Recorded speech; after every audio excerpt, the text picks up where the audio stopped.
तो दोस्तों आज के इस वीडियो में हम बात करने वाले हैं Indian penal code section 354 D के बारे में, जो कि स्टॉकिंग करने से रिलेटेड है। वुमेन का पीछा करना एक बहुत बड़ा इशू है जो हमारी सोसाइटी को भी अफेक्ट करता है। आईपीसी सेक्शन 354 डी स्टॉक की जाने वाली महिलाओं को अनवेलकम और थ्रेटनिंग बिहेवियर से बचाता है। तो सेक्शन 354 डी की इंफॉर्मेशन को खासकर हमारी वुमेन के लिए बहुत ज़रूरी है, क्योंकि awareness is the first step towards the change. So let's come together to create a safer and more respectful society for everyone. आइए इसकी डेफिनेशन की बात करते हैं।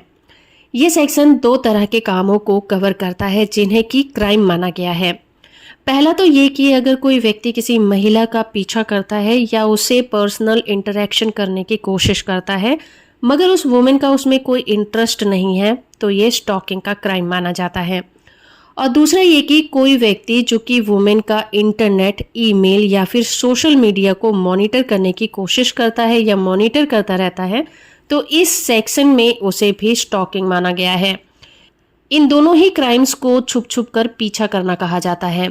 लेकिन दोस्तों ये भी हो सकता है कि किसी भी वुमेन का पीछा किसी मकसद से किया जा रहा हो, तो क्या उस कंडीशन में भी महिला का पीछा करना कोई क्राइम होगा?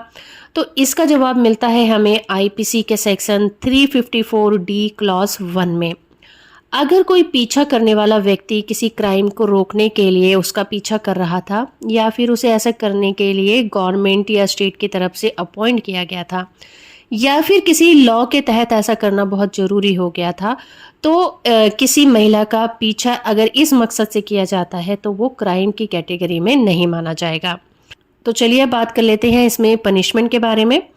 अगर कोई व्यक्ति पहली बार इस तरह का स्टॉकिंग करने का क्राइम करते हुए पकड़ा जाता है तो उसे 3 साल तक की सज़ा हो सकती है और उस पर फाइन भी लगाया जा सकता है या फिर दोनों लगाए जा सकते हैं। लेकिन अगर वही व्यक्ति दोबारा से इसी तरह का स्टॉकिंग का क्राइम करते हुए पकड़ा जाता है तो उसे 5 साल की सज़ा होगी, उस पर फाइन भी लगाया जा सकता है। तो अगर हम इस क्राइम के नेचर की बात करें तो ये कॉग्निजेबल ऑफेंस होता है, यानी कि गंभीर तरह का अपराध होता है। अगर पहली बार इस तरह का अपराध किया है तो बेलेबल होगा, बेल मिल जाएगी और किसी भी मजिस्ट्रेट की कोर्ट में इसका ट्रायल किया जा सकता है।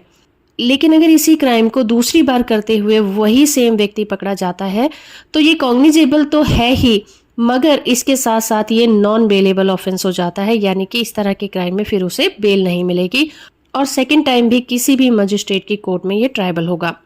और तीसरी बात ये कि ये क्राइम नॉन कंपाउंडेबल है, यानी कि इस क्राइम में समझौता भी नहीं किया जा सकता। तो ये थी इन्फॉर्मेशन आईपीसी के सेक्शन 354 डी की। होप कि आपको ये वीडियो इन्फॉर्मेटिव लगा होगा। वीडियो इन्फॉर्मेशन अच्छा है तो आप इसे लाइक, शेयर और चैनल को सब्सक्राइब करना बिल्कुल मत भूलिएगा।